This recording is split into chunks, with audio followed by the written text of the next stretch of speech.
Jaz mislim, da sem žrtev mode, ker se mi zdi, da smo žrtve mode vsi, ki nam je mar, kaj si misli družba o nas, kako se oblačimo.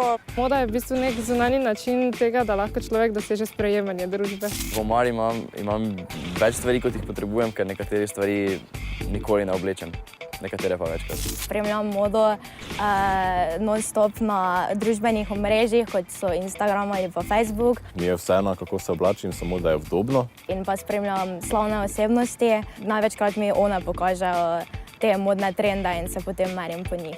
Korist od tega, da smo vsi modni, imajo večinoma velike znamke.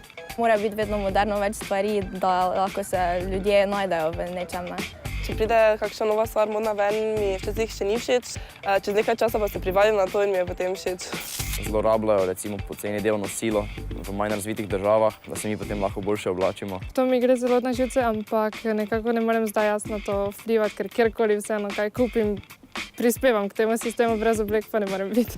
Hodi v šolo, potem se učiti in težko bi si potem še našli čas, da bi še kaj sami zašili. Se počutim kot žrtev mode samo zaradi to, ker se moja mati počuti kot žrtev mode in mi potem nekako hoče vsiliti njeno percepcijo o tem, kako bi se moral oblačiti. Mi se oblačimo po nekih smernicah, da bi bili sprejeti in potem druge ravno sodimo, oglej, ta pa ni, tudi če so pogumni in to je pač plehko zelo.